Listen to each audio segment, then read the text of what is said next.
ஹே, கதை கேட்க நீங்க வந்துட்டீங்களா? கதை சொல்ல நானும் வந்துட்டேன். இன்னைக்கு நம்ம பார்க்க போற மூவியோட ஒன்லைன் என்ன அப்படின்னு பாத்தீங்கன்னா, 2 குழந்தைங்களை வச்சுக்கிட்டு சாப்பாட்டுக்கு கூட வழி இல்லாம கஷ்டப்படுற ஹீரோயின் அவங்க அப்பா அம்மா சைட்லயும் கண்டுக்கல. அதே நேரத்துக்கு அவ கல்யாணம் பண்ண புருஷங்காரனும் விட்டுட்டு போயிடுறான். அவங்க மாமனார் மாமியார் பண்ண கொடுமையில ஹீரோயின் ஒரு நாள் வந்து செத்தே போயிடுறா.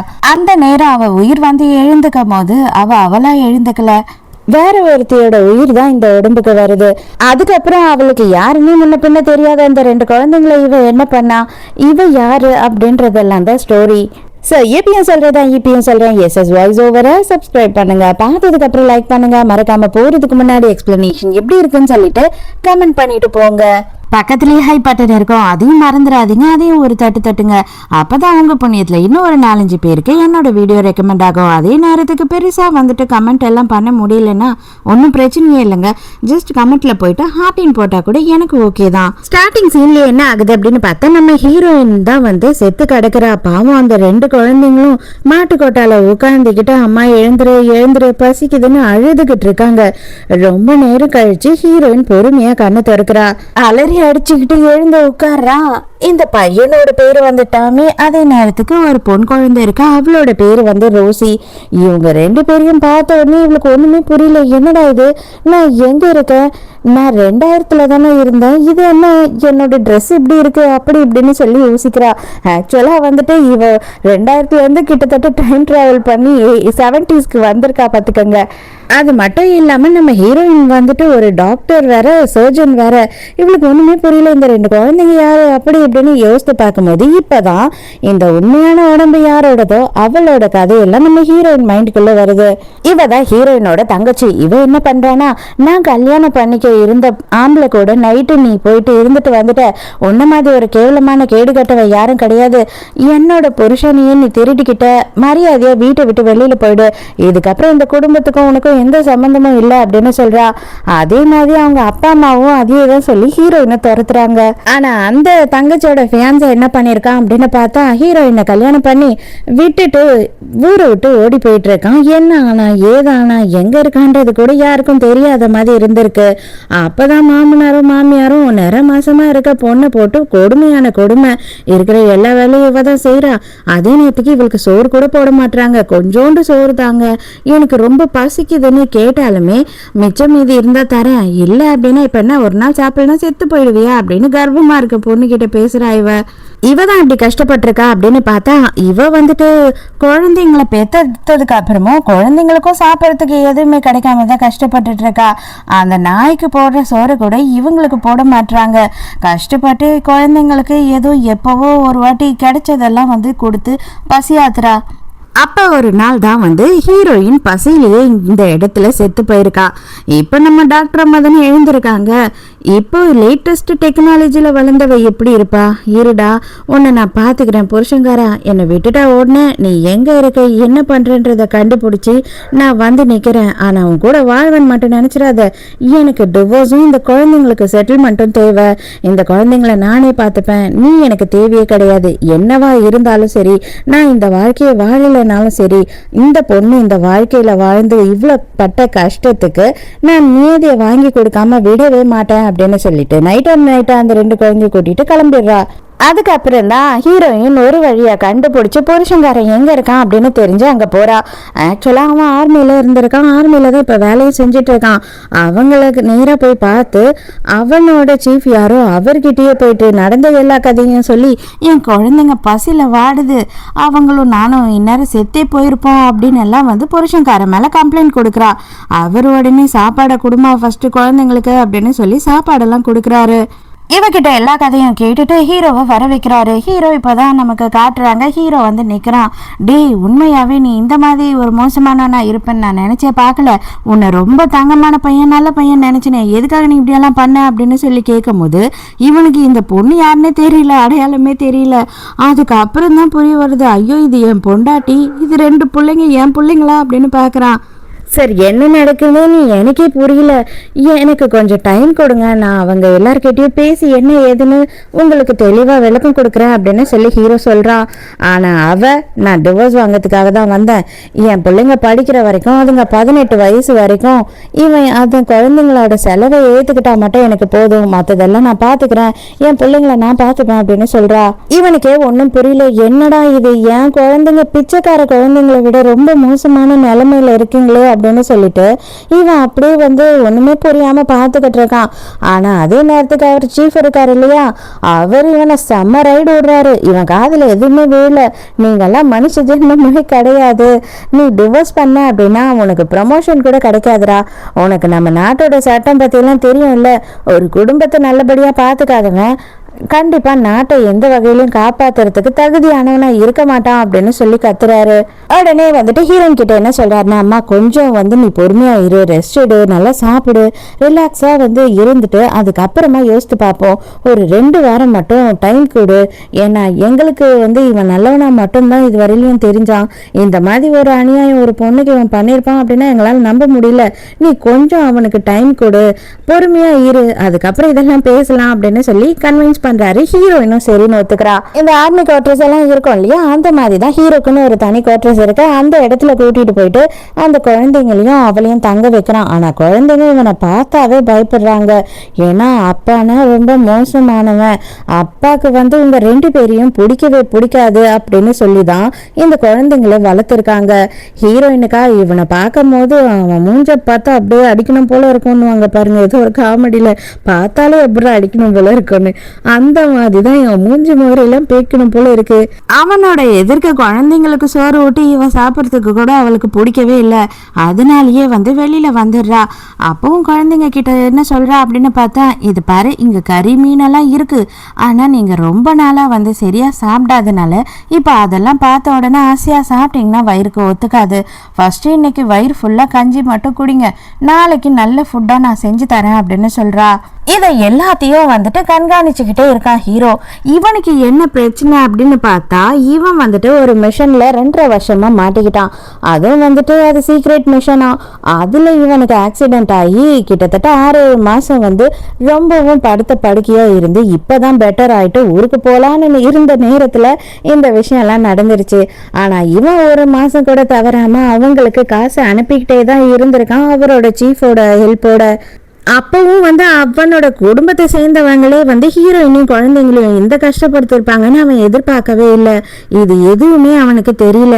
இப்ப அவன் கையில எவ்வளவு காசு இருக்கோ மொத்தத்தையும் எடுத்து ஹீரோயின் கையில கொடுத்து, உனக்கு என்ன தேவையோ குழந்தைங்களுக்கு என்ன தேவையோ எல்லாத்தையும் வாங்கிக்கோ அப்படின்னும் போது எனக்கு தேவையில்லை அப்படின்னு சொல்றா. அப்பன்னு பார்த்து வீட்டுக்கு வெளியில பயங்கரமா ஏதோ எல்லாரும் கத்துறாமா சவுண்ட் கேக்குதுன்னு ஓடி போய் பார்த்தா அங்க ஒரு குழந்தைக்கு ஃபிக்ஸ் அப்படியே மயங்கி போயிடுது. அந்த குழந்தைய ஹீரோயின் என்ன பண்ணான்னா, நான் காப்பாத்துறேன் அப்படின்னு சொல்றா. இவளுக்கு அக்குபஞ்சரும் தெரியும் போல இருக்கு. ஆனா என்ன, இப்ப லேட்டஸ்டான டாக்டர்ஸ் எல்லாம் எப்படி பண்ணுவாங்களோ அவளால அந்த மாதிரி பண்ண முடியாது, எல்லாருக்கும் டவுட் வந்துடும் இல்லையா, அதனால இவ இவளுக்கு தெரிஞ்ச அக்குபஞ்சர் மூலமா அந்த குழந்தைய காப்பாத்துறா. எல்லாரும் இவரை காண்டு மேனிக்கு திட்டிக்கிட்டு இருந்தாங்க. இப்ப பார்த்துட்டு அடடா சூப்பரா காப்பாத்திட்டாலே அப்படின்னு எல்லாரும் சந்தோஷப்பட ஆரம்பிச்சுட்டாங்க. ஹீரோக்கு ஒண்ணுமே புரியல, நமக்கும் இவளுக்கும் கல்யாணம் நடக்கும் போது இவளுக்கு எதுவுமே தெரியாததானே இருந்தா, இவ பயங்கரமான ஒரு நாட்டு பொறுத்தானா தானே இருந்தா, இவ எப்படி அப்படின்ற மாதிரி குழம்பி போய் பார்த்துட்டு இருக்கான். அப்ப சும்மா அவங்கக்கிட்ட ஹீரோயின் விளக்கம் சொல்ற மாதிரி, எங்க ஊர்ல ஒரு தாத்தா இருந்தாரு, அவர்கிட்ட நான் இந்த ட்ரீட்மெண்ட்லாம் காத்துக்கிட்டேன் அப்படின்னு சொல்லிடுறான். ஆனா சடனா என்ன ஆகுறா அப்படின்னு பார்த்தா அப்படியே தலை சுத்தி மயக்கடிச்சு விழுந்துடுறா. இவனுக்கு ஒன்னும் புரியல.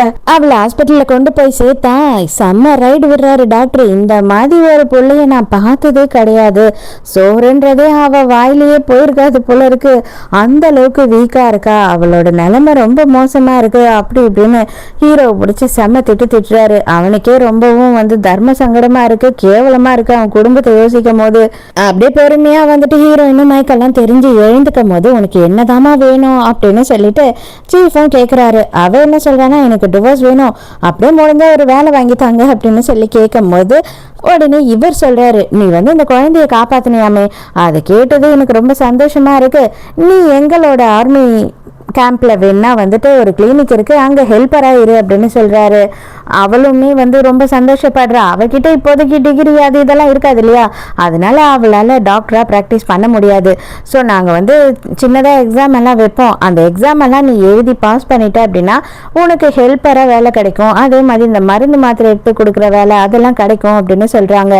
உடனே ஹீரோயினும் ரொம்ப சந்தோஷமாக ஒத்துக்கிறா. அவளை பொறுத்த வரைக்கும் ஹீரோவை விட்டுட்டு போயிட்டு குழந்தைங்களை காப்பாற்றினா போதும் அப்படின்னு நினைக்கிறா. அவள் இவ்வளோ கஷ்டப்பட்டதுனால தாண்டா அவள் வந்து உன்னை டிவோர்ஸ் பண்ணுறதுல உறுதியாக நிற்கிறா.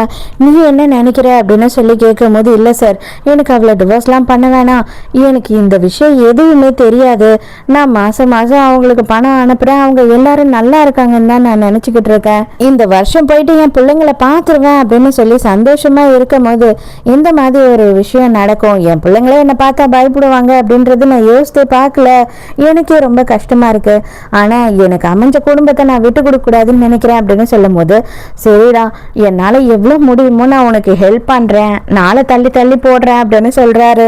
இப்ப இந்த கிளினிக்ல இருந்து அவங்க கிளம்புறதுக்கு போறதுக்கு ரொம்ப தொலைவாகும் போல.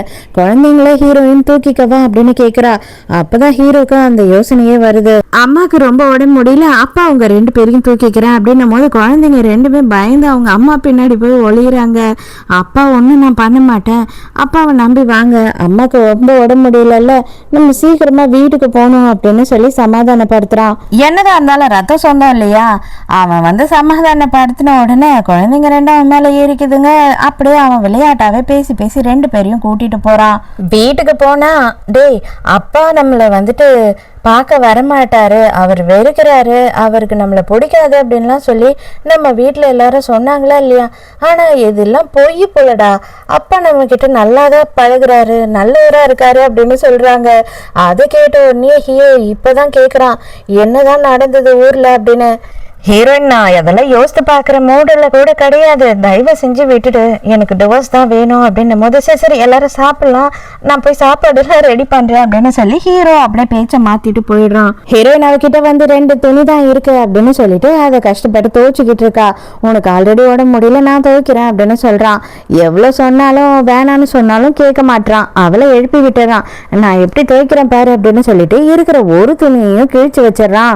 எனக்கு துணி துவைக்கலாம் நல்லா தெரியும், அந்த துணி ரொம்ப நஞ்சு போயிட்டு இருக்கு, நீ வா, நான் வந்துட்டு உன்னையும் பசங்களையும் கடைக்கு கூட்டிட்டு போறேன், நம்ம துணி வாங்கலாம் அப்படின்னு சொல்லி கூப்பிடுறான். ஹீரோயின் ஹீரோ எல்லாரும் கடைக்கு போறாங்க. அங்க வந்துட்டு ஹீரோ உள்ள போன உடனே வந்து ஒரு பொண்ணு வேக வேகமா ஓடி வரா. இவளோட பேரு வந்து மேரி. ஹலோ கேப்டன், எப்படி இருக்கீங்க, நல்லா இருக்கீங்களா அப்படின்னு சொல்லிட்டு வழி ஆரம்பிச்சிடுறா. இவளுக்கு வந்து ஹீரோ மேல ஒரு கண்ணு, ஆனா இவளுக்கும் கல்யாணம் எல்லாம் ஆயிடுச்சு.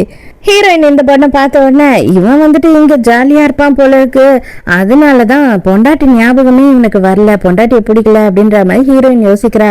என்னது இது, உங்க வீட்டுக்கு வேலைக்காரியை கூட்டிட்டு வந்திருக்கீங்களா புதுசா, அவளுக்கு 2 பிள்ளைங்க இருக்கா அப்படின்னு சொல்லி இவ எல்லா விஷயத்தையும் தெரிஞ்சுக்கிட்டு வேணும்னே ஹீரோயினை வந்துட்டு மட்டமா பேசிக்கிட்டு இருக்கா.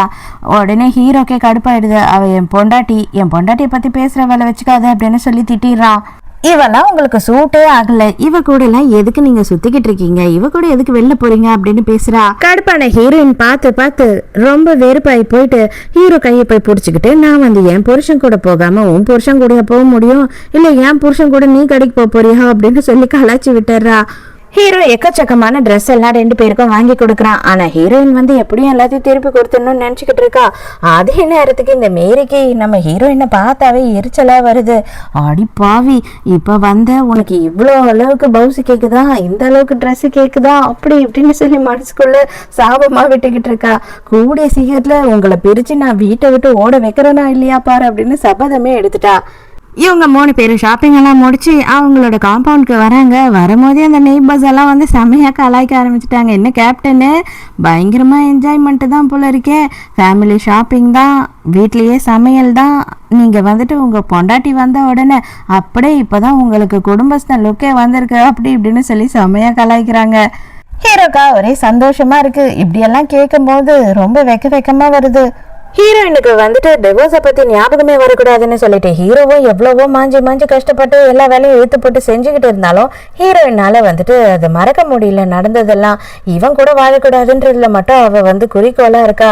நீங்க வந்துட்டு டிவோர்ஸ் ஃபைல் பண்ணிட்டீங்களா அப்படின்னு சொல்லி கேட்குறா. அதுக்கு உடனே இவன் என்ன சொல்றானா, ஆக்சுவலா வந்துட்டு நார்மல் பீப்புளுக்கு பண்ற மாதிரி எல்லாம் பண்ண முடியாது. ஆர்மியில் இருக்கிறவங்களுக்கு ப்ராசஸ் ரொம்ப அதிகமாக இருக்கும். ஊருக்கே வந்து இன்வெஸ்டிகேஷனுக்கு ஆள் அனுப்பி என்ன நடந்தது ஏது நடந்ததுன்னு விசாரிக்க சொல்லுவாங்க. அதுக்கப்புறம் தான் வந்து கிடைக்கும் அப்படின்னு சொல்கிறான். பரவாயில்ல, நீங்கள் இப்போ அப்ளை பண்ணாதான் அதுக்கு டைம் எடுக்கும் இல்லையா? அப்போ 2-3 மாதம் ஆனால் கூட எனக்கு கவலை இல்லை. ஆனால் தயவு செஞ்சு வந்து அப்ளை பண்ணுங்க அப்படின்னு சொல்கிறா. எனக்கு முக்கியமான ஒரு வேலையை வெளில போக வேண்டியிருக்கு, நான் அதை வந்துடுறேன் அப்படின்னு சொல்லிட்டு அவசரமா ஓடிடுறான் ஹீரோ. பார்த்தா இந்த சீஃப் இருக்காரு இல்லையா, அவரோட வீட்டுக்கு தான் போயிருக்கான். இந்த மாதிரி என் பொண்டாட்டி கிட்ட கொஞ்சம் கன்வின்ஸ் பண்ணி பேசுங்க அப்படின்னு சொல்லி அவரோட ஒய்ஃபை கூப்பிடுறதுக்காக. இந்த மேரிக்கு வீட்டுல வேலைகளும் இருக்காது போல, இல்ல சாப்பிட்டு தூங்காது போல, இங்கேயே பக்கத்து வீட்டுல என்ன நடக்குது அப்படின்னு பார்த்துட்டு, என்ன கேப்டன் உங்க வீட்டுல வந்து காலையிலேயே ஏதோ டிவோர்ஸ் அது இதுன்னு பேசியிருந்தீங்க, இப்ப என்னன்னா இவங்க 2 பேரையும் கூட்டிட்டு வந்திருக்கீங்க அப்படின்னு கரெக்டா எல்லாத்தையும் நோட் பண்ணி கேக்குறா.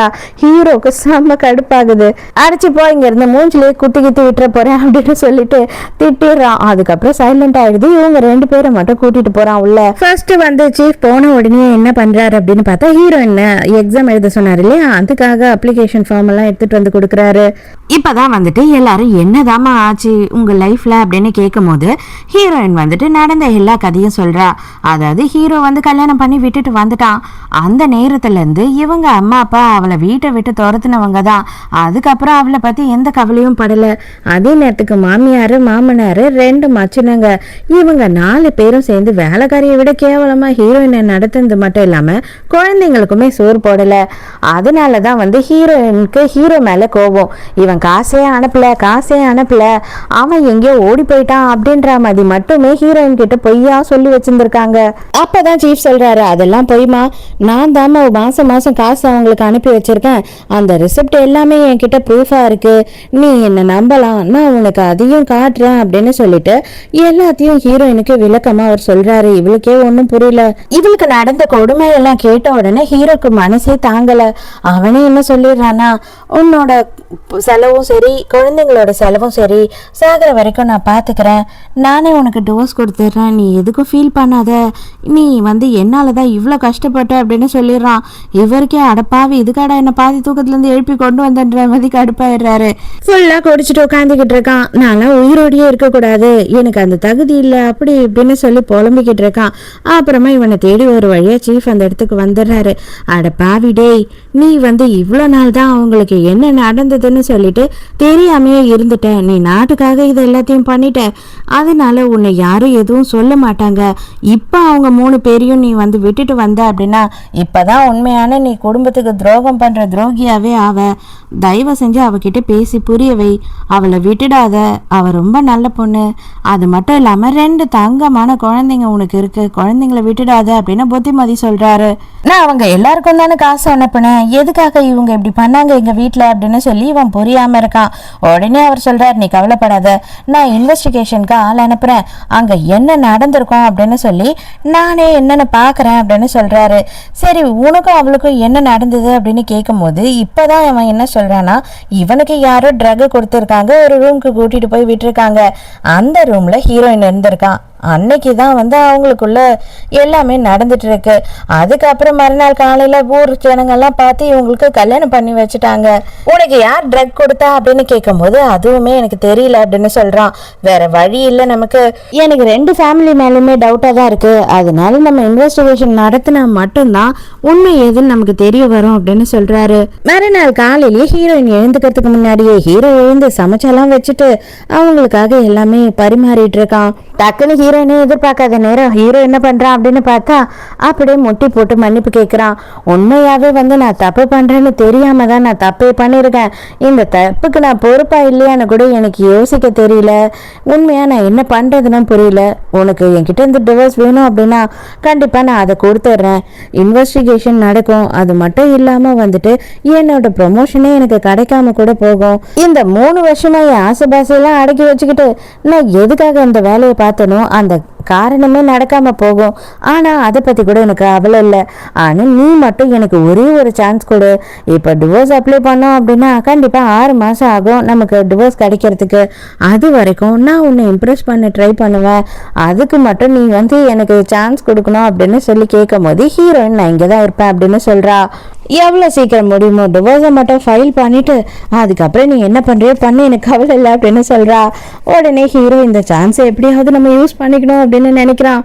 அங்க காட்டுக்குள்ள போயிட்டு இந்த முந்திரி பழம் எல்லாம் பொறுக்குவாங்க போல இருக்கு. அப்ப இந்த குட்டி பையனை காப்பாத்தினா இல்லையா, அவங்களோட அம்மா ஹீரோயின் கூட ரொம்ப க்ளோஸ் ஃப்ரெண்ட் ஆயிடுறாங்க. எனக்கு இருக்கிறது ஒரே ஒரு புள்ளதான், அந்த புள்ளைய நீங்க காப்பாத்தி கொடுத்துட்டீங்க, எனக்கு சொந்தன்னு இருக்கிறதே அவங்க மட்டும்தான், ரொம்ப சந்தோஷமா இருக்கு அப்படின்னு பேசிக்கிட்டு இருக்கும் போது இந்த மேரி அங்க வந்துடுறா. ஆமா, அவ ஏதோ ஊசிய வச்சு ஏதோ குத்துனா ஃப்ளூக்ல ஏதோ நடந்துடுச்சு, அதுக்கு உடனே இவளை என்னவோ பெரிய இந்த டாக்டர் மாதிரி பேசிக்கிட்டு இருக்க அப்படின்னு கலாய்க்கிறா. என்னது இது, ஊருக்கு வந்த கொஞ்ச நாள்லயே நீ இவ்வளோ கத்துக்கிட்டியா, இவ்வளோ பழமா பொறுக்கிட்ட நீ அப்படின்ற மாதிரி அதை எல்லாத்தையும் தூக்கிக்கிட்டு தப்புன்னு ஓட ஆரம்பிச்சிடுறா ஹீரோயினுக்கு என்ன பண்றதுன்னே புரியல. அவ்வளவு வேகமா போனவ கரடியை பிடிக்கிறதுக்காக கூண்டு போட்டு வச்சிருந்தாங்க போல இருக்கு, அதுல போய் நின்னுடுறா. அவ்வளவுதான், அப்படியே அந்த கூண்டு மேல தூக்கிக்கிச்சு. இவங்க எல்லாம் விழுந்து சிரிக்க ஆரம்பிச்சுட்டாங்க. அதோட அந்த முந்திரியை எடுத்துட்டு வந்தவ கேக் பண்ணி நீ எடுத்துட்டு போயிட்டு அதான் அந்த குழந்தை ஒருத்தன் இருக்கான் இல்லையா, அவன் கூட ஷேர் பண்ணி சாப்பிடுங்க அப்படின்னு பசங்களை அனுப்பி வைக்கிறா. இந்த மேரி இருக்கா இல்லையா, சரியான அல்பமா இருப்பா போல இருக்கு. அவ என்ன பண்றான்னா இந்த குழந்தைங்களோட தட்டுல இருந்து எடுத்து சாப்பிட்டுருக்கா போல இருக்கு. அவங்க உனக்கு கிடையாதுன்னு உடனே குழந்தைங்களை ஈர்த்துட்டு வந்து கீழே போட்டு தள்ளி அதை எல்லாத்தையும் தூக்கி போட்டு உடைச்சி ஒரே பிரச்சனை பண்ணிக்கிட்டு இருக்கா சின்ன குழந்தைங்க கிட்ட. குட்டி பையனை அடிக்கலான்னு கை போங்குறான், அடிக்க விட்டுருவாளா அம்மா பக்கத்துல இருக்கும் போது கொடுத்தா பலான்னு ஒண்ணு கண்ணை செவந்துடுச்சு. அவ்வளவுதான், கடைசியா ஹீரோவுமே அந்த இடத்துக்கு வந்துடுறான். அவனுமே வந்த உடனே அவன் பங்குக்கு 2 வைக்கிறான். அவனுக்கு எவ்வளவு திமிர இருந்தா என் பிள்ளைங்க கிட்டயும் என் பொண்டாட்டி கிட்டயும் எப்ப பாரு பிரச்சனை பண்ணிக்கிட்டே இருப்ப அப்படின்னு. இவன் தான் மேரியோட ஹஸ்பண்ட். அவன் தயவு செஞ்சு மன்னிச்சு விட்டுருங்க, அவ ஏதோ புரிதல் இல்லாம இந்த மாதிரி எல்லாம் நடந்துக்கிறா, நீங்க தயவு செஞ்சு மன்னிச்சு விட்டுருங்க அப்படின்னு கெஞ்சி கேட்டு கூட்டிட்டு போறான். அவளோட நெகம்லாம் குழந்தைங்களோட கையில எல்லாம் பூரி வச்சுட்டா. அதனால ஹீரோயின் உட்காந்து மருந்து போட்டுக்கிட்டு இருக்கா. குழந்தைங்க வலிக்குதுன்னு அழுதுட்டு இருக்குங்க. அவ்வளவுதான், கமிஷனரே வந்துட்டாரு. குழந்தைங்களுக்கு கையில எல்லாம் அடிபட்டு இருக்குன்றதுனால உடனே நீ எப்படி இந்த மாதிரி ஒரு வேலையை பண்ணுவ, அது பிஞ்சு குழந்தைங்க கிட்டயே நீ இவ்வளவு மோசமா நடந்துக்கிட்டீங்கன்னா பெரியவங்க கிட்ட நீ எந்த அளவுக்கு நடந்துக்குவ, கண்டிப்பா நீ உன்னோட ஒழுக்கம் எல்லாமே சரியில்லாம இருக்கு, நீ உன்னை மாத்திக்கணும், நீ என்ன பண்ற அப்படின்னா 2000 வாட்டி மன்னிப்பு கடிதம் எழுதி எடுத்துட்டு வா, கண்டிப்பா நீ அதை கொடுத்தே ஆகணும் அப்படின்னு சொல்லி அனுப்பி விட்டுறாங்க. நம்ம சீஃபுக்கும் மேலே ஒருத்தர் இருப்பார் இல்லையா, அவர்கிட்ட போயிட்டு இப்போதான் டிவோர்ஸ் அப்ளை பண்ணுறான். டே என்னடா பண்ணிக்கிட்டு இருக்க நீ, உனக்கு கொஞ்சம் கூட அறிவு இல்லையா, குடும்பத்தை ஒழுங்காக பார்த்துக்க முடியாதா அப்படி இப்படின்னு செம திட்டுறாரு. அப்போ தான் உடனே நடந்த எல்லா விஷயத்தையும் சொல்லும் போது, இதை பாரு 3 வருஷம் நம்ம எல்லாரும் மிஷனில் கஷ்டப்பட்டது நம்மளோட ப்ரொமோஷனுக்காகவும் நாட்டுக்காகவும் தான். ஆனால் அதையே நீ இழந்துட்டு நிப்படா, உனக்கு டிவோர்ஸ் ஆயிடுச்சுன்னா தயவு செஞ்சு உன் பொண்டாட்டி எப்படியாவது சமாதானப்படுத்து, நான் இதை எடுத்து இப்போ வச்சிடறேன், நான் அப்படிலாம் பண்ண மாட்டேன் அப்படின்னு சொல்றாரு. ஹீரோ மூங்கிலாம் கட் பண்ணிக்கிட்டு இருக்கான். அதை பார்த்த ஹீரோயின் என்ன பண்றான்னா கிளவுஸ் எடுத்துட்டு கொடுக்குறா. இதை போட்டு கட் பண்ணி இல்லைன்னா கை பூரா காயம் ஆயிடும்ட்டு. அதை பார்த்த உடனே ஹீரோக்கு அடடா நம்ம மேல இவளுக்கு அக்கறை இருக்கு போல இருக்கே அப்படின்னு சந்தோஷமாயிடுது. நைட் இந்த வேலையெல்லாம் முடிச்சுட்டு உட்கார்ந்தாதான் தெரியுது கையில அந்த செரால் ஏறிக்கிச்சு போல. அவன் எடுக்க ட்ரை பண்ணிக்கிட்டு இருக்கான். ஹீரோயின் நானே எடுத்து விடுறேன் அப்படின்னு சொல்றா. அப்பதான் ஹீரோயின் கிட்ட பொறுமையா பேசுறான். இது பாரு, உன் தங்கச்ச நானும் லவ் பண்ணல, உன் தங்கச்சி பிடிச்சி போய் நான் கல்யாணம் பண்ணிக்கிறேன் அப்படின்னு எல்லாம் சொல்லல. அவ படிச்ச பொண்ணு, நீ ஸ்கூல் போகாம பாதிலேயே நிறுத்திட்டேன்னு கேள்விப்பட்டேன். என்னோட வேலையை அவ புரிஞ்சுப்பா அப்படின்னு நினைச்சுதான் அவளை கல்யாணம் பண்ணிக்கிறதுக்கு நான் சம்மதிச்சேன். மற்றபடி எனக்கு அவளை பிடிச்சி நான் லவ் பண்ணி நாங்க இப்ப பிரிஞ்சுட்டோம் அந்த மாதிரி எல்லாம் எதுவுமே இல்லை. தயவு செஞ்சு புரிஞ்சுக்கோ. உண்மையா ஒரே ஒரு விஷயம் சொல்லணும்னா, நீ அன்னைக்கு அந்த ரூம்ல இருந்தன்றது எனக்கு தெரியாது, எனக்கு யார் ட்ரக் கொடுத்தான்றதும் எனக்கு தெரியாது அப்படின்னு சொல்றான் ஹீரோ. நடந்ததெல்லாம் நடந்து போச்சு, எனக்கு எதை பத்தியும் கவலை கிடையாது, நீங்க எனக்கு டிவோர்ஸ் அப்ளை பண்ணிட்டீங்க இல்லையா, அதனால அது போதும் அப்படின்னு சொல்றா. வச்ச எக்ஸாம்ல எழுதி ஹீரோயின் பாஸ் பண்ணிடுறா. அதனால அவளுக்கு அசிஸ்டன்ட் வேலையும் கொடுத்துட்றாங்க. அவளும் கொஞ்சம் கொஞ்சமா வேலை செய்யறா. அதுல காயப்பட்டவங்களுக்கெல்லாம் இப்ப ஃபர்ஸ்ட் எய்ட் பண்றது, அதுக்கப்புறம் தையல் போடுறது அப்படி இப்படின்னு பார்க்கும்போது எல்லா எல்லாருக்கும் ஆச்சரியமா இருக்கு. ஹீரோயின் நல்லாவே பண்றா. அது மட்டும் இல்லாம சீஃபுக்கு சீஃப் இருக்காரு இல்லையா, அவங்களோட அப்பாவுக்கு முட்டில ஏதோ ஆபரேஷன் பண்ண வேண்டியது இருக்கு, அதையும் பண்ணி அவரையும் காப்பாத்திடுறா. அதே நேரத்துக்கு வீட்டுக்கு வந்தா ஹீரோ தான் எப்படிடா என் பொண்டாட்டிய கரெக்ட் பண்றது அப்படின்னு வெயிட் பண்ணிக்கிட்டு இருக்கான் இல்லையா. அவன் சம்பள கவர்லாம் வந்த உடனே இதுவும் கிட்டதான் இனிமே இருக்கும் அப்படின்னு சொல்லி கொடுக்குறான். ஹீரோயின் எனக்கு அதெல்லாம் தேவையில்லை அப்படின்னு சொல்றா. இருந்தாலுமே ஹீரோ கேட்க மாட்டான். நீ டிவோர்ஸ் கிடைச்சி போற வரைக்கும் இங்க இருக்க எல்லாத்தையும் மெயின்டைன் பண்ண அப்படின்னு சொல்லி அவகிட்ட அந்த கவரை கொடுத்துட்டு, நான் குழந்தைய தூக்கிட்டு போறேன், நீ இந்த குழந்தைய எங்கேயோ தூங்க வச்சுக்கோ அப்படின்னு சொல்லி பையனை மட்டும் தூக்கிட்டு போயிடுறான்.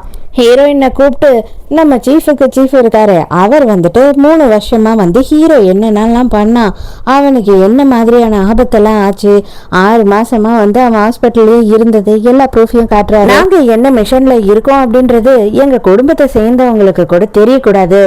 என்னைக்குன்னா வந்து அவங்க உங்களையே கிட்னாப் பண்ணி கேட்டாலும் தெரிஞ்சிருந்தா தானே நீங்க சொல்லுவீங்க. அதனால எங்களுக்கு எல்லாத்த விடவும் நாட்டு தான் முக்கியம். அதுக்காக தான் அவன் வந்து யாருக்கிட்டையும் எதுவும் சொல்லாம இருந்தான் அப்படின்னு சொல்றாங்க. ஹீரோயினுக்கு கொஞ்சம் கொஞ்சமா எல்லாமே புரியுது. இத்தனை மாசமா அவன் காசு அனுப்பியிருக்கான் அவங்க வீட்டுக்கு. உடனே ஹீரோயினுக்கு வந்து கொஞ்சம் சாஃப்ட் கார்னர் வந்துடுது. அதனால என்ன சொல்றானா, இப்போதைக்கு கொஞ்ச நாளுக்கு உனக்கு வந்துட்டு ப்ரொமோஷன் கிடைக்கிற வரைக்கும் நான் டிவோர்ஸை பத்தி எதுவும் பேச மாட்டேன் அப்படின்னு சொல்றா. ஹீரோக்கு இதுதான்டா சான்ஸ், அதுக்குள்ள எப்படியாவது வந்து இவளை வளைச்சு போட்டுடணும் அப்படின்னு நினைக்கிறான். அப்படியே கொஞ்சம் கொஞ்சமா நாட்கள் போது நம்ம ஹீரோ என்ன பண்றான்னா, அவளுக்கு வர சம்பளத்துல இருந்து போனஸ்ல இருந்து எல்லாத்தையும் எடுத்துட்டு வந்து ஹீரோயின் கிட்ட கொடுத்து நீ தான் பாத்துக்கணும்னு சொல்றான். ஹீரோயினுக்கு இதெல்லாம் வந்து ரொம்ப கஷ்டமா இருக்கு. இதுல அங்க வந்து பக்கத்து வீட்டுல இருக்க ஒரு லேடி வந்துட்டு முழுகாம இருக்காங்க, அதுவும் வந்து நிற மாசமா இருக்காங்க. அவங்க மாமியார் வந்துட்டு, நீ டாக்டராமே உயிரெல்லாம் காப்பாத்துறியா, வயிற்றுல என்ன புள்ளகுதுன்னு பார்த்து சொல்லு. இதுவரையில 3 பெத்தா 3மே பொட்ட புள்ளையா போயிடுச்சு, குடும்பத்துக்கு வாரிசே இல்லை அப்படின்னும் போது ஹீரோயின் என்ன சொல்றானா, இதை பார்த்து சொல்லக்கூடாதுன்னு முடிவு பண்ணிட்டு, எனக்கு வந்துட்டு அதுக்கான ரைட்ஸ் எல்லாம் கிடையாது, என்னால பார்க்கவும் முடியாது, ஏன்னா வந்து எனக்கு லைசன்ஸ் கிடையாது, நான் சாதாரணமா தான் ஹெல்ப்பரா இருக்கேன் அப்படி இப்படின்னு சொல்றா. இதை எல்லாத்தையும் மேரி ஓட்டு கேட்டுட்டு இருக்கா. ஏண்டி ஆக மொத்தம் உனக்கு எதுக்குமே தகுதி இல்லை, ஆனா வந்துட்டு கேப்டனை கல்யாணம் பண்ணிக்கிட்டு இங்க வந்து உட்காந்துக்கிட்ட அப்படிதானே அப்படின்னு கேட்கும் போது ஹீரோயின் கேட்கிறா, சரி நான் கேப்டனை கல்யாணம் பண்ண வந்து உட்காந்துக்கிட்டேன், உனக்கு கேப்டன் மேலே என்ன இன்ட்ரெஸ்ட் அப்படின்னு கேட்கும் போது, ஆமாம் எனக்கு கேப்டன் மேலே இன்ட்ரெஸ்ட் தான், நான் வந்துட்டு உனக்கு அவருக்கும் டிவோர்ஸ் ஆயிடுச்சுன்னா அவரை கல்யாணம் பண்ணிக்கலான்னு இருக்கேன், எனக்கு என் புருஷனை பிடிக்கவே கிடையாது, எப்போனாலும் நான் அவனை விட்டுட்டு வந்துடுவேன் அப்படின்னு சொல்கிறான். இது எல்லாத்தையும் பாவம் புருஷங்காரன் மொத்தத்தையும் கேட்டுடுறான். எந்த பஞ்சாயத்து பேரும் பஞ்சாயத்தா இருக்குன்னு சொல்லிட்டு அங்கே வந்து பார்த்தா சீஃபே வந்துடுறாரு. டே என்ன வேண்டாம் உங்கள் பஞ்சாயத்து அப்படின்னும் போது, இவன் மேரியோட புருஷங்காரன் எனக்கு டிவோர்ஸ் வேணும், எனக்கு இதுக்கு மேலே இவ கூட வாழ முடியாது, இவ வந்துட்டு எவனையோ வந்துட்டு மனசுல வச்சுக்கிட்டு ஏன் கூட வாழறது எனக்கு இஷ்டம் இல்லை அப்படின்னு சொல்லிடுறான். உடனே ஹீரோக்கே கொஞ்சம் கஷ்டமா தான் போயிடுது அவன் பேசுறது. அதே நேரத்துக்கு அவன் என்ன சொல்றானா, எனக்கும் இந்த கல்யாணத்துல இஷ்டமே கிடையாது, எனக்கு வந்துட்டு இவனை எப்படியாவது வந்து டிவோர்ஸ் பண்ணி விட்டுருங்க, எனக்கு வேணாம் அப்படின்னு அவளே சொல்லிடுறா. அவனுக்கு புருஷங்காரனுக்கு அப்படியே ரொம்ப அசிங்கமா போயிடுது. ஹீரோயின் நைட்டு தூக்கத்துலேருந்து எழுந்து வர, அப்போதான் ஹீரோ வந்து குளிச்சுட்டு வந்து நின்றுட்டு இருக்கான் போல இருக்கு சட்டை போடாம. அவ பார்த்துட்டு ஐயோ என்னடா அது குளிச்சுட்டு இருக்கிறான், நம்ம வேற வந்துட்டோமே அப்படின்னு வெக்கப்பட்டுட்டு இருக்கா. இவன் அப்பாடா நம்மளை பார்த்து மயங்கிட்டாலே அப்படின்னு சொல்லி சந்தோஷப்படுறான். அதோட மறுநாள் என்ன ஆகுது அப்படின்னு பார்த்தா, ஹீரோயினோட வீட்டுக்கு வந்துட்டு அஃபீஷியல்ஸ்லாம் வராங்க. என்னத்துக்குடா இவங்கெல்லாம் இங்கே வராங்க அப்படின்னு பார்த்தா, இந்த மேரி இருக்கா இல்லையா, ஹீரோயினுக்கு லைசன்ஸே இல்லை அப்படின்னு சொல்லி கம்ப்ளைண்ட் கொடுத்துட்டா. அதை விசாரிக்க தான் வந்திருக்காங்க. அதுக்கப்புறம் தான் ஹீரோயின் சொல்கிறேன், நான் ஆர்மிக்கான எக்ஸாமை எழுதி பாஸ் பண்ணியிருக்கேன், அதுக்கப்புறம் தான் இப்போ நான் ட்ரைனிங்கில் இருக்கேன், அது மட்டும் இல்லாமல் நான் எல்லாருக்கும் ஆப்ரேஷன் பண்ணுறது ட்ரீட்மெண்ட் பார்க்குறதெல்லாம் பண்ணலை, நான் வந்துட்டு பார்மசியில் தான் வேலை பார்க்குறேன் அப்படின்னு சொல்கிறா. இவளுக்கா அடடா இவ எப்படி வந்து இந்த லைசன்ஸை வாங்கினா அப்படின்னு சொல்லி பயங்கர பொறாமையாயிடுது. ஹீரோயினுக்கு ட்ரைனிங் எல்லாம் முடிஞ்சு அவள் வந்து ரெகுலராக இப்போ ஒர்க் பண்ண ஆரம்பிக்கணும் அப்படின்ற நேரத்துக்கு குழந்தைங்களை விட்டுட்டு எப்படி போகிறது அப்படின்னு யோசிக்கிறா. ஹீரோ என்ன சொல்கிறான்னா, எனக்கு வந்து டெய்லியும் வேலை இருக்காது, நானும் நீயும் மாற்றி மாற்றி பார்த்துக்கலாம் அப்படின்னு சொல்கிறான். அவன் எவ்வளோ அளவுக்கு ஹெல்ப் பண்ண முடியுமோ அவ்வளோ அளவுக்கு ஹெல்ப் பண்ணுறான், எவ்வளோ அளவு சப்போர்ட் பண்ண முடியுமோ அவ்வளோ அளவுக்கு சப்போர்ட் பண்ணுறான். இதெல்லாம் பார்க்கும்போது இவ்வளோ நாளும் நம்ம தான் இவனை தப்பாக புரிஞ்சுக்கிட்டோமோ அப்படின்னு நினைக்கிறா ஹீரோயின். அந்த நிற மாச கர்ப்பிணி இருக்காங்க இல்லையா, அவங்கள அவ மாமியார்காரி வந்து போட்டு கீழே தள்ளி விட்டு அவங்களுக்கு ப்ளீட் ஆக ஆரம்பிச்சிடுது. அவங்க பாவம் அசைவே முடியாமல் அப்படியே உட்காந்துட்டு இருக்காங்க. சும்மாலாம் நடிக்காத, நான்லாம் உன் வயசில் 9 புள்ள பேத்தேன், நீ என்னன்னா இங்கே கீழே அப்படி உட்கார்ந்ததுக்கு இல்லாத சீன் போடுற அப்படின்னு கத்திக்கிட்டு இருக்காங்க. அதுக்கப்புறம் தான் அங்க இருக்க எல்லாரும் ஓடி வந்து நம்ம ஹீரோயின் எல்லாம் வந்து ஆட பைத்தியக்காரச்சி, அவளுக்கு ரத்தமா இவ்வளவு போயிட்டு இருக்கு, நீ என்னடி பேசிக்கிட்டு இருக்க அப்படின்னு அந்த கேள்வியை பிடிச்சி திட்டிக்கிட்டு இருக்காங்க. அந்த கேள்விக்கு பைத்தியம் முத்திடுச்சு போல. வேற வழியே இல்லை, இப்ப ஹாஸ்பிட்டல் தான் கூட்டிட்டு போனோம் அப்படின்னு ஹாஸ்பிட்டலுக்கு கூட்டிட்டு போறாங்க டெலிவரி பார்க்க. இத்தனை குழந்தை பெற்று என்ன பிரயோஜனம், உன்னோட பேர குழந்தையே நீ கொல்ல பார்த்துட்ட, அது 7 மாசத்துலயே பொறந்துடுச்சு அப்படின்னு டாக்டர் சொல்றாங்க. பாவம் அந்த குழந்தை வந்து ரொம்ப உண்மை குட்டியா இருக்கு போல இருக்கு, இப்போதைக்கு குழந்தைய கொடுக்க மாட்டோம் அப்படின்னும் போது இவளுக்கு என்ன கேள்வி வருது பாருங்க. அப்பயும் பையனா பொண்ணா அப்படின்னு கேக்குறா. பையன் பிறந்துட்டான். ஹீரோயின் வீட்டுக்கு வந்ததும் அப்படியே பேச்சுவாக்கிலேயே ஹீரோ வந்துட்டு கிஸ் பண்ணிடலாம் அப்படின்னு சொல்லிட்டு கிட்ட போறான். ஆனா ஹீரோயின் வந்துட்டு தள்ளி விட்டுட்டு கிளம்பலாம் அப்படின்னு பாக்குறாளா, அப்ப அவ கால் ஸ்லிப் ஆயிடுது. ஹீரோயின் வந்துட்டு எப்படியோ கஷ்டப்பட்டு அவளோட ட்ரைனிங்லாம் நல்லபடியாக பண்ணி முடிச்சிட்டா இல்லையா, இப்போ வேலையிலையும் சேர்ந்துட்டா. அவங்களுக்குள்ள வந்து நிறைய எக்ஸாம்ஸ் இருக்கும் போல, அது ஸ்டேஜ் பை ஸ்டேஜ் ஒன்று எழுதி பாஸ் பண்ணணும். ஸோ இப்போ அடுத்த எக்ஸாம்க்கு ப்ரிப்பேர் ஆக ஆரம்பிச்சுட்டா. குழந்தைங்களை இன்னும் ஸ்கூல்ல சேர்க்கல இல்லையா, அதனால வந்துட்டு ஒரு நாள் ஹீரோ பார்த்துப்பான். ஹீரோ வேலைக்கு போற அன்னைக்கு ஹீரோயின் அவ கூடயே ஆஃபீஸ்க்கு கூட்டிட்டு போயிடுறா. இப்படிதான் மாறி மாறி பாத்துக்கிறாங்க. அப்பதான் ஹீரோ என்ன சொல்றான் அப்படின்னு பார்த்தா, அடுத்த வாரம் வெள்ளிக்கிழமை எனக்கு லீவு, நம்ம குழந்தைங்களை கூப்பிட்டுட்டு எங்கன்னா போயிட்டு வரலாம் அப்படின்னு சொல்றான். ஹீரோயின் அப்படியே கொஞ்சம் கொஞ்சமா வந்து அங்க இருக்க எல்லார்கிட்டயுமே நல்லா பேசி பழக ஆரம்பிச்சிடுறா. ஹீரோவுக்குமே வந்து அதெல்லாம் பார்க்கும் போது சந்தோஷமா தான் இருக்கு. எல்லாரையும் கூப்பிட்டு டின்னர் வைக்கிறாங்க. ஹீரோயின் 2வது எக்ஸாமும் பாஸ் பண்ணதுக்காக. எல்லாரும் கிளம்புனதுக்கு அப்புறமா ஹீரோ வந்து ஹீரோயின் கிட்ட பேசுறான். எனக்கு உண்மையாவே இந்த வாழ்க்கை ரொம்ப பிடிச்சிருக்கு, இந்த வாழ்க்கையை நான் மிஸ் பண்ண விரும்பவே கிடையாது, தயவு செஞ்சு என்னை நம்பி ஒரே ஒரு சான்ஸ் கொடு, உன்னையும் குழந்தைங்களையும் பார்த்துக்கணும்னு ஆசைப்படுறேன் அப்படின்னு ஃபீல் பண்ணி பேசிக்கிட்டு இருக்கான். ஹீரோயினுக்கு அப்படியே மனசு கொஞ்சம் கொஞ்சமா இலக ஆரம்பிக்குது, ஹீரோ மேல லவ் வர ஆரம்பிக்குது. மறுநாள் வந்து மீட்டிங் நடக்குது. அதுல ஹீரோக்கு வந்து அவார்டு கொடுக்குறாங்க, பிரேவ் சிட்டிசன்ற மாதிரி. அதே மாதிரி ஸ்பெஷலாக ஒரு அவார்டு நம்ம ஹீரோயினுக்குமே கொடுக்குறாங்க. அவளுக்கு ஏன் கொடுக்குறாங்க அப்படின்னு பார்த்தா, அவள் கொஞ்ச நாள்லயே வந்தா இங்கே மெடிசனில் பூந்து விளையாடுறா இல்லையா, அதுக்காக தான் அவளுக்கு கொடுக்குறாங்க. அடுத்த சீன்லயே பார்த்தா நம்ம ஹீரோவோட இப்பதான் அப்பா அம்மா அண்ணன் தம்பி எல்லாம் காட்டுறாங்க. என்னது 3 மாசம் ஆச்சு, இப்ப வரைக்கும் காசை அனுப்பலையா அப்படின்னு சொல்லி ஷாக் ஆகுறாங்க. ஏன்னா ஹீரோ வந்துட்டு ஹீரோயினும் குழந்தைங்களும் அங்க போனதோட காசு அனுப்புறதே நிறுத்திட்டான். ஒருத்தனும் ஹீரோ காசு அனுப்பலன்னா செத்துருவானுங்க போல இருக்கே, இவனுங்களா எதுவும் பண்ண மாட்டானுங்க போல, நான் தண்ணி அடிக்கிறதுக்கு என்ன பண்றது, தம் அடிக்கிறதுக்கு என்ன பண்றது அப்படி இப்படின்னு புலம்பி தீக்குறானுங்க. உடனே அவங்க அப்பங்கார என்ன சொல்றானா, இத்தனை நாளும் அவன் அனுப்பின காசெல்லாம் ஊதாரித்தனமா செலவு பண்ணிட்டீங்க, இப்போ 1 ரூபாய் கூட இல்லைன்னு சொல்லி பிச்சை எடுத்துக்கிட்டு இருக்கீங்களா அப்படின்னு சொல்லி பேசுறான். ஹீரோயின் ஓடி போன மாதிரி இவன் ஒரு வேளை மிஷின்ல எதுனா மாட்டி செத்துட்டு இருப்பானோ, நல்லதா போச்சு, அவனுக்கு வந்துட்டு ரிவார்டு பணம் கொடுப்பாங்க, அதை போய் வாங்கிட்டு வந்துடலாம் அப்படின்னு சொல்லி பிளான் பண்றாங்க.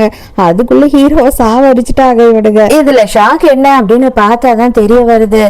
என்னன்னா நம்ம ஹீரோயினும் வந்து இங்க வந்திருக்காங்க, இன்வெஸ்டிகேஷன் பண்றாங்க இல்லையா, என்ன நடக்குதுன்னு தெரிஞ்சுக்கிறதுக்காக இங்க வந்திருக்காங்க. ஹீரோ இது எல்லாத்தையுமே கேட்டுட்டான். ஹீரோயினுக்கே கஷ்டமா போயிடுது.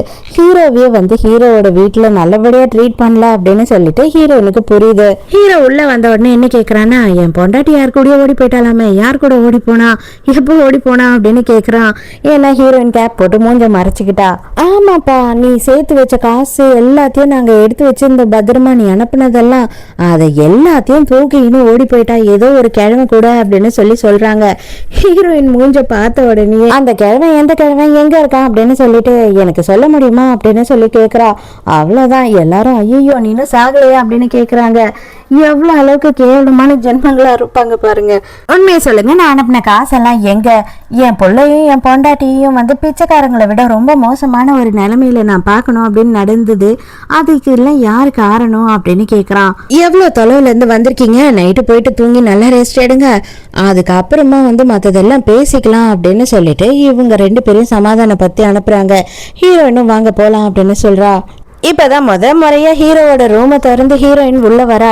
ஏன் அப்படின்னா இவ்வளோ நாளுமே வந்து அவ கொட்டால தான் படுத்து தூங்கிட்டு இருப்பா, குழந்தைங்களும் சரி. அப்பதான் ஹீரோ கேட்குறான், இந்த ரூமை திறக்கவே இல்லையா அப்படின்னும் போது, இல்லை எனக்கு இந்த ரூமே தெரியாது, நான் வந்து எந்த நேரமும் கொட்டால தான் இருப்பேன் குழந்தைங்க கூட அப்படின்னு சொல்றா. ஹீரோயினும் வந்துட்டு வெளியில கிளம்புறாங்க. அந்த நேரம்னு பார்த்து ஹீரோயின் அந்த ரூமை பூட்டிட்டு போறா. இவங்கெல்லாம் வந்துட்டு இது என்னது, இது புது கதையா இருக்கு, எங்கெல்லாம் பார்த்தா திருடங்க மாதிரியா தெரியுது உனக்கு, பூட்டிட்டு போற அப்படின்னு சண்டை வைக்க போறாங்க. ஹீரோவும் வந்து நாங்க முக்கியமான பொருள் எல்லாம் வச்சிருக்கோம், நாங்க வெளியில போறோம், அதுக்குதான் பூட்டிட்டு போறோம் அப்படின்னு கிளம்புறாங்க. அவங்க அப்படி போன உடனே போட்டோ உடைச்சு வேக வேகமா வந்து அவங்க எடுத்துட்டு வந்த பையிலெல்லாம் தேடுறாங்க, எதுனா இருக்குதா எதுனா கிடைக்குதா அப்படின்னு. பார்த்தா எல்லாமே எம்டியா இருக்கு. இவங்களுக்கு நாம போட்டுட்டாங்க ஹீரோவும் ஹீரோயினும்.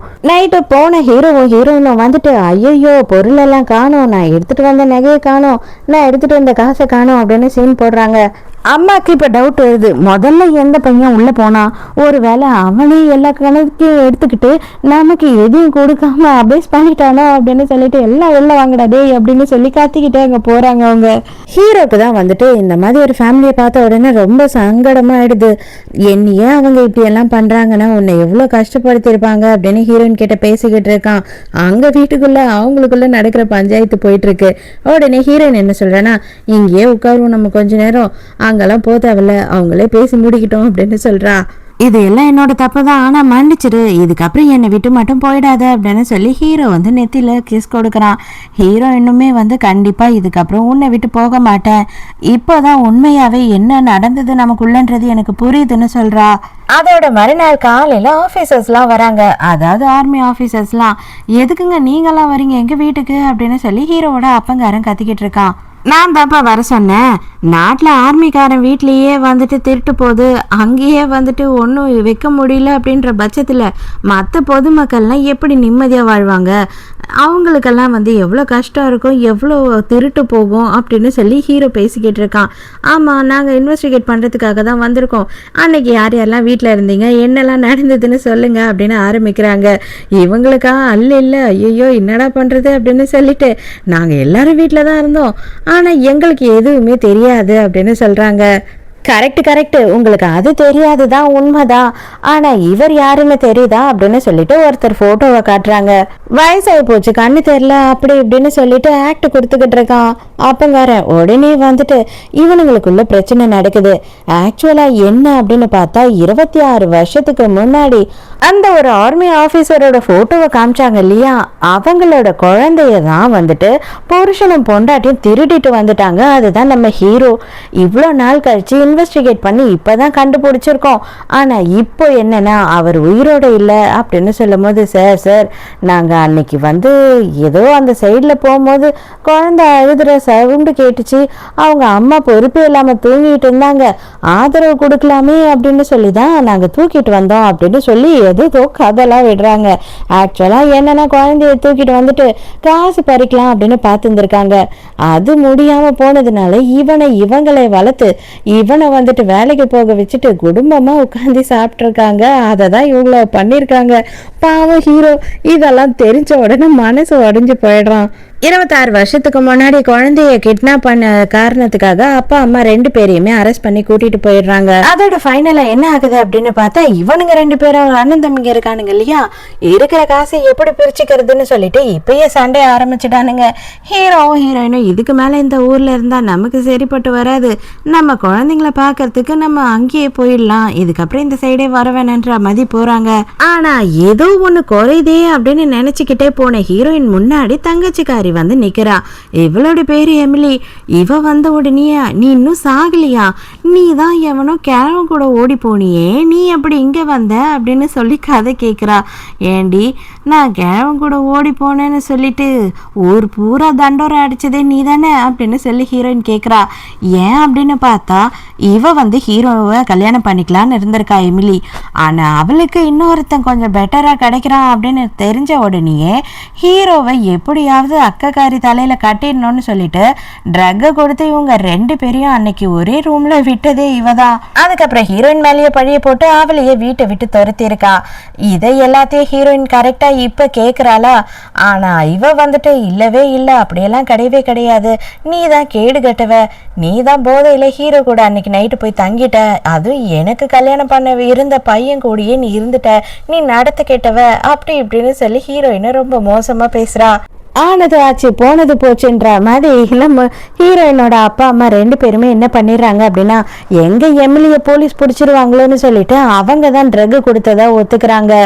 ஹீரோயினுக்கு இது ஆச்சரியமா தான் இருக்கு. இருந்தாலும் இவளை காப்பாத்துறதுக்காக நீங்க என்ன வேணா பண்ணுவீங்க, ஆனா என்னை பத்தி கவலையே இல்லாம விட்டுட்டீங்க, எனக்கு பிறந்த 2 குழந்தைங்களை பத்தி உங்களுக்கு கவலை இல்லைல்ல அப்படின்னு சொல்லி கேட்குறா. அவங்க பெருசா எதை பத்தியும் கவலைப்படுற மாதிரி இல்லை. அவளை மட்டும்தான் நீங்க காப்பாத்துவீங்க, அவ மட்டும்தான் நீங்க பெத்த பொண்ணுன்ற மாதிரி நீங்க எப்ப நடந்துக்கிறீங்களோ அதுக்கப்புறம் எனக்கும் உங்களை பத்தி எந்த கவலையும் கிடையாது, எனக்கும் உங்களுக்கும் இனிமே எந்த சம்பந்தமும் கிடையாது, நானும் உங்க குடும்பத்துல ஒருத்தி கிடையாதுன்னு எழுதி கொடுத்துட்டு கிளம்புங்க அப்படின்னு சொல்றா. அவங்களும் வந்துட்டு ஐயோ அப்படிலாம் வேணாமா, சின்ன பொண்ணு ஏதோ தெரியாம பண்ணிட்டா, தயவு செஞ்சு மன்னிச்சிடு அப்படின்னு சொல்லிக்கிட்டே அங்க இருந்து போயிடுறாங்க. இவனோட பேரு தான் மேக்ஸ். இவனை தான் வந்து எமிலி லவ் பண்ணிக்கிட்டு இருக்கா. இவன் வந்த உடனே இந்த மாதிரிலாம் எதுவுமே இல்லை அப்படின்ற மாதிரி நடிக்கிறான். என்னை வந்துட்டு பொய்யா கேஸ் போட்டு உள்ள தள்ளலான்னு பாக்குறா எங்க அக்கா. நான் அப்படிப்பட்ட பொண்ணு இல்லை அப்படின்னும் போது உன்னை பத்தி எனக்கு தெரியாதா, நீ கவலையே படாத, யார் இருந்தாலும் இல்லைனாலும் உனக்காக நான் இருப்பேன் அப்படின்னு சொல்றான். அவளுக்கா எப்பா ஒரு செம்மையான ஒரு தத்தி மாடு கிடைச்சிடுச்சு நமக்கு அப்படின்னு மனசுக்குள்ள நினைச்சுக்கிறா. எப்படி இருந்தாலும் அப்பா அம்மா 2 பேரும் ஜெயிலுக்கு போயிட்டாங்க. அவங்க வந்துட்டு அந்த பழியை ஏத்துக்கிட்டு இவளை தான் பண்ணா அப்படின்னு ப்ரூவ் பண்றதுக்கு எதுவுமே இல்லையே. அதனால ஹீரோவும் ஹீரோயினும் என்ன பண்றதுன்னு தெரியாம அங்க இருந்து கிளம்பி வந்துடுறாங்க. குழந்தைங்களையும் வந்து தனியா விட்டுட்டு போயிருக்காங்க இல்லையா ஃப்ரெண்டு கிட்ட. ஸோ குழந்தைங்களையும் பார்த்து ஆகணும்னு வந்துட்டாங்க. ஹீரோக்கும் ஹீரோயினுக்கும் இப்போதான் ஒரு புரிதல் வந்தது, அவங்களுக்குள்ள அன்பு பாசம்லாம் வந்தது, ஒன்று சேர்ந்துட்டாங்கன்னு நினைக்கும் போது ஹீரோக்கு ஒரு ஆக்சிடென்ட் ஆயிடுது. அதாவது என்னன்னா பில்டிங் இடிஞ்சு விழுது, கட்டிட்டு இருக்க பில்டிங்கு. ஆனால் ஹீரோ நடுவில் மாட்டிக்கிட்டான், அவனுக்கு பயங்கரமாகவே அடிபட்டுடுது. ஹீரோவை எப்படியோ வந்து அந்த நெடுக்கத்துல இருந்து கண்டுபிடிச்சிடுறாங்க. ஆனா அவனுக்கு வந்துட்டு எக்கச்சக்கமான கம்பிங்க அது இதுன்னு குத்தி ரொம்ப காயமாயிடுது. அங்கே வந்து டாக்டர்ஸ் வந்து சிட்டிக்கு கூட்டிகிட்டு போய் தான் ட்ரீட்மெண்ட் கொடுக்கணும்னு சொல்கிறாங்க. ஹீரோயின் நானே கொடுப்பேன் அப்படின்னு சொல்கிறான். ஆனால் அவங்க இவ டாக்டர் கிடையாதுன்னு ஒத்துக்க மாட்டுறாங்க. அதுக்கப்புறம் சீஃப் தான் ரொம்ப கன்வின்ஸ் பண்ணுறாரு. எதாக இருந்தாலும் எந்த பொறுப்பாக இருந்தாலும் நாங்கள் ஏற்றுக்கிறோம், தயவு செஞ்சு இதுக்கு மட்டும் அலோவ் பண்ணுங்க. அவள் வந்து அவள் புருஷனை காப்பாற்றணும்னு போராடுறா. இப்போ தான் அவங்க 2 பேரும் ஒன்று சேர்ந்துருக்காங்க, தயவு செஞ்சு ஒரே ஒரு சான்ஸ் கொடுங்க அப்படின்னு கெஞ்சுறாரு. அதுக்கப்புறம் என்னவோ பண்ணி தொலைங்க அப்படின்னு போயிடுறாங்க. ஹீரோயின் கண்டினியூவா 12 மணி நேரம் நின்று ஆப்ரேஷன் பண்ணிட்டு வர அவளால நிற்கவே முடியல. இவங்கெல்லாம் அவ வர்றதை பார்த்த உடனே ஆப்ரேஷன் ஃபெயிலியர் போல அப்படின்னு சொல்லிட்டு நினைச்சுக்கிறாங்க. கவலைப்படாதம்மா, உன்னால முடிஞ்சதை நீ பண்ண அப்படின்னு சொல்லும் போது அவருக்கு ஒன்றும் இல்லை, அவர் நல்லா இருக்காரு அப்படின்னு சொல்றா. அவ்வளவுதான், சீஃபை பார்க்கணுமே, அவருக்கு பயங்கர சந்தோஷம். எந்த வார்த்தையும் பேசாம அங்க இருந்து போயிடுறாரு. ஆனா ஒரு வாரம் ஆகியும் வந்து கோமால இருந்து ஹீரோ எழுந்துக்கவே இல்லை. ஹீரோயின் பக்கத்துலயும் உட்காந்து கதறி கதறி அழறா. நீ மட்டும் எழுந்துக்கலன்னு வச்சுக்கோ, கண்டிப்பா 2 பிள்ளைங்களையும் கூட்டிக்கிட்டு நான் வீட்டு விட்டு போயிடுவேன். போறது மட்டும் இல்ல, அழகான பையனை பார்த்து 2வது கல்யாணம் பண்ணிப்பேன் அப்படின்னு சொல்லிட்டு இருக்கா. இதெல்லாம் கேட்ட உடனே நம்ம ஹீரோ மறுநாள் காலையில கண்ணை வச்சிடறான். பயந்துட்டான் போல. பக்கத்துலயே தான் ஹீரோயின் தூங்கிட்டு இருக்கா. எனக்கு ரொம்ப வலியா இருக்கு அப்படின்னு சொல்றான். எங்க வலிக்குது அப்படின்னு கேட்கும் போது எனக்கு ரொம்ப நெஞ்சுதான் வலிக்குது, தயவு செஞ்சு என்னை விட்டுட்டு போய் 2வது கல்யாணம் எல்லாம் பண்ணிக்காத அப்படின்னு சொல்றான். எல்லாத்தையும் நீ கேட்டுட்டியா அப்படின்னு கேக்குறா. அவங்க 2 பேரும் பேசிக்கிட்டே இருக்காங்க. கரெக்டா குழந்தைங்கள ஒரு சோல்ஜர் கூட்டிட்டு வராரு. குழந்தைங்க வராங்கன்னு தெரிஞ்ச உடனே அப்பா கண்ணு முழிச்சிட்டாரு போல அப்படின்னு யோசிக்கிறாங்க எல்லாரும். ஹீரோயின் தான் வந்துட்டு ஹீரோவை கூடியே இருந்து பாத்துக்கிறா. என்னதான் இருந்தாலும் இவங்களோட ரிலேஷன்ஷிப் இன்னமும் வந்துட்டு ஒருத்தருக்கு ஒருத்தர் புரிதல் அதிகம் வரணும் இல்லையா. அதனால ஹீரோ என்ன பண்றான்னு பார்த்தா அவனுக்கு ரகசியம் சொல்லணும், கொஞ்சம் கிட்ட வான்னு சொல்றான். என்ன சொல்லுன்னு கேக்குறா. இதெல்லாம் பார்த்தா அது ரொம்ப பெரிய ரகசியம், சீக்கிரம் இன்னும் நல்லா கிட்டவா அப்படின்னு சொல்றான். வந்தவளை இழுத்து வச்சு கிஸ் பண்ண ஆரம்பிச்சிடறான். அடப்பாவி, இதுதானடா ரகசியம், ராணுவ ரகசியம் அப்படின்னு கேக்குறா. உனக்கு இத்தனை நாள்ல என்னை கொஞ்சமாச்சும் பிடிக்க ஆரம்பிச்சுதா அப்படின்னு சொல்லி ஹீரோ கேட்குறான். கொஞ்சம் இல்லை, உன்னை எனக்கு இப்போ ரொம்பவே பிடிக்கும். இப்போதான் நீ யாரு என்ன ஏதுன்னு எனக்கு மொத்தமாக புரிஞ்சுது, நான் உன்னை லவ் பண்ணுறேன் அப்படின்னு சொல்லி ஹீரோன்னு சொல்கிறா. அப்படியே கொஞ்ச நாள் போது நம்ம ஹீரோவும் வந்துட்டு ஓரளவு பெட்டர் ஆகிட்டு வீட்டுக்கும் அனுப்பிடுறாங்க. ஆனாலும் ஹீரோ லீவில் தானே இருக்காரு, அதனால கொஞ்சம் வெட்டியாக தான் இருக்காரு போல இருக்கு. So full and full heroine கூட ரொமான்ஸ் தான். அப்படியே கொஞ்ச நாள்ல ஹீரோவும் வந்துட்டு வேலையில ஜாயின் பண்ணிட்டான். அப்பதான் அவனுக்கு ஒரு இன்ஃபர்மேஷன் வருது. என்ன அப்படின்னு பார்த்தா நம்ம ஹீரோயினோட அப்பா அம்மாக்கு 3 வருஷம் ஜெயில் தண்டனை கிடைச்சிடுச்சு. ஆனா பண்ணதெல்லாம் எமிலி தான். அவ மாட்டலையே, அவ மாற்றத்துக்கு சாலிடான ஒரு ப்ரூஃபே நம்ம கிட்ட இல்லை, எவிடன்ஸ் இல்லைன்னா ஒண்ணுமே பண்ண முடியாது அப்படின்னு சொல்லி ஃபீல் பண்ணிட்டு இருக்கான். கண்டிப்பா எல்லாம் தானா நடக்கும் அப்படின்னு சொல்லி ஹீரோயின் சொல்றா. கரெக்டா அன்னைக்குன்னு பார்த்து அவன் லவ்வரும் தங்கச்சிக்காரியும் நேரா ஹீரோயினை பார்க்கறதுக்கே இங்க வந்துட்டாங்க. எதுக்காக நீங்க இங்க வந்தீங்க அப்படின்னும் போது, நான் எவ்வளவு நல்லா இருக்கேன்னு உனக்கு காட்டணுமா வேணாமா, நான் செம்மையா நல்லா இருக்கேன், இந்த இது போன ஒரு ஆர்மிக்காரனை கல்யாணம் பண்ணிக்கிட்டு நீங்க என்ன பண்ணிக்கிட்டு இருக்க அப்படின்னு சொல்லி அவ நக்கல் அடிச்சுக்கிட்டு இருக்கா. ஹீரோயின் செம்ம கடுப்பாயிட்டு இந்த காம்பவுண்ட் உள்ளே இவங்க 2 பேரும் வரக்கூடாது, இவங்களை சேர்க்கவே சேர்க்காதீங்க இந்த சைடுன்னு துரத்தி விட்டுறா. கொஞ்ச நாள்லயே இந்த எமிலியோட லவ்வர் இருக்கான் இல்லையா, அவன் மட்டும் வரான் ஹீரோவை பாக்கிறதுக்கு. எதுக்குடா இங்க வந்த அப்படின்னு கேட்கும் போது எமிலியை போலீஸ் அரெஸ்ட் பண்ணிட்டாங்க. அவ இல்லீகலா இந்த பழங்கால பொருட்கள் எல்லாத்தையும் கடத்தல் பண்றா அப்படின்னு அரெஸ்ட் பண்ணிட்டாங்க. ஆனா அவ அதை பண்ணவே இல்லை அப்படின்னு சொல்றான். உண்மையா உனக்கு தெரியுமா அப்படின்னு ஹீரோ கேட்கும் போது, இல்ல எனக்குமே நல்லாவே தெரியும், நாங்க இந்த ப்ரொவிஷன் ஐட்டம்ஸ் எல்லாம் தான் சேல் பண்ணிக்கிட்டு இருந்தோமே தவிர இந்த மாதிரி எதையும் கள்ளக்கடத்தல்லாம் பண்ணல அப்படின்னு சொல்றான். பண்ணல அப்பனா போலீஸே அவளை விட்டுருவாங்க, நீ கிளம்பு அப்படின்னு சொல்லி ஹீரோ துரத்திடுறான். ஆனா அவன் இவங்க ரெண்டு பேரையும் விடுற மாதிரி இல்ல, மாறி மாறி ஹீரோ கிட்டயும் ஹீரோயின் கிட்டயும் அவளை காப்பாத்துங்க, அவ நல்லவன்னு சொல்லி ஹெல்ப் கேட்டுக்கிட்டே இருக்கும் போது ஹீரோயின் என்ன சொல்றான்னா, சரி ஓகேப்பா உன் ஆள் பண்ணல, அப்ப யார் பண்ணதுன்னு சொல்லிட்டு நீ எவிடன்ஸை கொண்டு வா, அப்ப போலீஸ் கிட்ட அவங்கள மாட்டி விட்டுட்டு இவளை காப்பாத்திடுவோம் அப்படின்னு சொல்றா. இப்பதான் ஃபர்ஸ்ட் டைமா ஹீரோ குழந்தைங்களோட பர்த்டேக்கு குழந்தைங்க கூட இருக்கான். அவங்களுக்கு பயங்கர சந்தோஷம். அதே நேரத்துக்கு ஹீரோயினுக்கும் ஒரு பொக்கே வாங்கிட்டு வரான். எனக்கு எதுக்கு இதெல்லாம் அப்படின்னு சொல்லி கேட்கும் போது, நீ எவ்வளவு அளவுக்கு கஷ்டப்பட்டிருக்க அப்படின்னு சொல்லிட்டு, என்னால அதை சொல்லி முடிச்சிட முடியாது, தயவு செஞ்சு அது எல்லாத்துக்கும் என்ன மன்னிச்சிடு அப்படின்னு சொல்லி மன்னிப்பு கேட்கிறான். சரியான எவிடன்ஸ் இல்லாதனால தங்கச்சிக்காரிய வெளியில விட்டுட்டாங்க. அவ என்ன பண்றா அப்படின்னு பார்த்தா, கரெக்டா அக்காவோட அந்த காம்பவுண்ட் இருக்கு இல்லையா, அங்க வாசல்ல உட்காந்துக்கிட்டு என் அக்காக்காரி தான் என்னை ஜெயிலில் பிடிச்சி போட்டுட்டா, நாங்கள் ஏழைங்கன்றதுக்காக எங்களை என்னெல்லாம் பண்ணுறாங்க பாருங்க அப்படின்னு சொல்லிட்டு அங்கே இருக்க எல்லார்கிட்டையும் ஹீரோவையும் தப்பாக பேசணும் அப்படின்னு சொல்லி இதெல்லாம் பண்ணிட்டு இருக்கா. அப்போதான் சீஃப் அந்த இடத்துக்கு வராரு. வந்த உடனே அவர் என்ன சொல்றாரு அப்படின்னு பார்த்தா, அம்மா எங்களுக்கு எல்லாம் தெரியும், உன் மேலே சரியான எவிடன்ஸ் இல்லாதனால தான் உன்னை வெளில விட்டுருக்காங்களே தவிர இன்னமும் நீ சஸ்பெக்ட் லிஸ்ட்ல தான் இருக்கிற, எப்போனாலும் நாங்கள் ஃபோன் பண்ணால் கூட்டிகிட்டு போயிடுவாங்க, இந்த மாதிரி வேலையெல்லாம் பண்ணிக்கிட்டு தெரிஞ்சுக்கிட்டு இருக்காது, தயவு செய்து வீட்டுக்கு போய் உருப்படியா பொழைக்கிற வழியை பாரு அப்படின்னு சொல்லி திருத்தி விட்டுறாரு.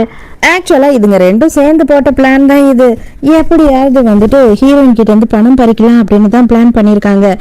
ஏன்னா அங்க மான மரியாதை எல்லாம் போயிடும், நம்மளை வாயை மூடுறதுக்காக பணம் கொடுத்து அனுப்பிடுவாங்க அப்படின்னு பிளான் பண்ணியிருக்காங்க. எல்லாம் வேஸ்டா போச்சு. அவகிட்ட இருந்து பெரிய பல்கான ஒரு அமௌண்டா தான் அடிக்கணும் அப்படின்னு யோசிக்கிறாங்க. இதனால இந்த எமிலி என்ன பண்றா அப்படின்னு பார்த்தா, ஆக்சுவலா அந்த குழந்தைங்க ரெண்டுமே உட்காந்து விளையாடிக்கிட்டு இருக்கு. இப்ப எனக்கு தெரிஞ்சிடுச்சு என்ன பிளான் பண்றதுன்னு யோசிக்கிறா.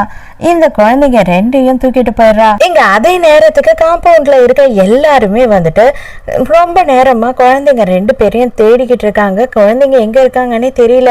நைட்டே ஆயிடுது. சரி காட்டுக்குள்ளேயாவது போய் பார்ப்போம் அப்படின்னு போறாங்க. ஆனா குழந்தைங்க ரெண்டு பேருமே செம ஷார்ப்பு தான் போல இருக்கு. அவ கவனிக்காத நேரமா பார்த்து அவங்க தப்பிச்சு போய் அங்கேயே பக்கத்துலயே ஒரு இடத்துல ஒளிஞ்சுக்கிறாங்க. சீக்கிரம் வந்துருங்க டி செல்லும், உங்களுக்காக நான் சாக்லேட் வாங்கி வச்சிருக்கேன், அது இதுன்னு சொல்லி இவளும் என்னென்னவோ தாஜா பண்ணி பாக்குறா. குழந்தைங்களுக்கு நல்லா புரிஞ்சிடுச்சு அவங்க வெளில வர மாதிரி இல்ல. ஹீரோயினா அப்படியே கதறி கதறி கத்தி கத்தி கூப்பிட்டு இருக்கா, தயவு செஞ்சு வந்துருங்க, எங்க இருக்கீங்கன்னு சொல்லிட்டு. குழந்தைங்களுக்கு அம்மாவோட குரல் கேட்டுடுது. அம்மாவோட குரல் தான், நம்ம ரெண்டு பேரும் ஓடலாம் அப்படின்னு சொல்லிட்டு எழுந்து ஓடுறாங்க. குழந்தைங்க கதறி கதறி அழறத பார்த்த உடனே ஹீரோயின் அப்படியே மயங்கி விழுந்துட்டா. அதே நேரத்துக்கு போலீஸ் எமிலியுமே பிடிச்சிடுறாங்க. ஹீரோயினுக்கு என்ன ஆச்சு டாக்டர் அப்படின்னு கேட்கும் போது, உடம்பு சரியில்லை, உனக்கு ஆக்சிடென்ட் ஆயிடுச்சுன்னு லீவ் கொடுத்தா நீ பண்ண வேலை தான் அப்படின்னு சொல்லிட்டு போறாரு. பார்த்தா ஹீரோயின் பிரெக்னெண்டா இருக்கா போல இருக்கு. ஹீரோக்கு செம்ம ஷாக்கு. ஆல்ரெடி நீ உன்னோட ஃபர்ஸ்ட் பிரெக்னன்சிலேயே ரொம்பவும் கஷ்டப்பட்டுட்ட, இதுக்கப்புறம் இந்த முடிவு நீ தான் எடுக்கணும், இந்த குழந்தை உனக்கு வேணுமா வேணாமான்னு சொல்லிட்டு அப்படின்னு சொல்றான். ஆனா ஹீரோயின், இந்த குழந்தை நம்மளோட குழந்தை, இதுக்கு மேலேயும் இது வந்ததுக்கு அப்புறம் வேணுமா வேணாமான்னு முடிவு எடுக்கிறதெல்லாம் யார் கையிலயும் கிடையாது, இது நம்ம குழந்தை அப்படின்னு சொல்றா. தங்கச்சிக்காரிக்கு 15 வருஷம் ஜெயில் தண்டனை கிடைச்சிடுச்சு. அதே நேரத்துக்கு ஹீரோ என்ன பண்றான்னா, ஹீரோயினை நேரா ஹாஸ்பிட்டல்ல இருந்து ஒரு இடத்துக்கு கூட்டிட்டு போறான். எங்கன்னு பார்த்தா புதுசா ஹீரோயினுக்காக வீடே வாங்கிட்டான் அவன். இதுக்கப்புறமும் நம்ம எங்கேயும் இருக்கக்கூடாது, நம்ம சொந்த வீட்டுல தான் இருக்கணும் அப்படின்னு சொல்றான். இதே ஹாப்பி எண்டிங்கோட இந்த டிராமாவும் முடியுது. இந்த டிராமா உங்களுக்கு பிடிச்சிருந்ததா, என்னோட எக்ஸ்பிளனேஷன் பிடிச்சிருந்ததான்னு சொல்லிட்டு மறக்காம கமெண்ட்ல சொல்லுங்க. ஆக்சுவலா நான் ஒரு விஷயம் சொல்லணும், சாரிங்க, இன்னைக்கு நான் ரொம்ப லேட்டா தான் வீடியோ ஸ்டார்ட் பண்றதுக்கே, இன்னைக்கே போட முடியுமா முடியாதா அப்படின்னு தெரியாத அளவுக்கு. ஸோ நான் இன்னைக்கு பண்ண முடியல, ஹாய் சொல்ல முடியல. கண்டிப்பா நேத்து போட்ட வீடியோல வந்த நேம்ஸும் இந்த வீடியோல வர நேம்ஸையும் சேர்த்து நாளைக்கு வர வீடியோல கன்ஃபார்மா ஃபுல்லா எல்லாத்தையுமே சொல்லிடுவேன். ஸோ நாளைக்கு மறக்காம கதை கேட்க வந்துருங்க, நானும் மறக்காம கதை சொல்ல வந்துடுறேன். பாய்.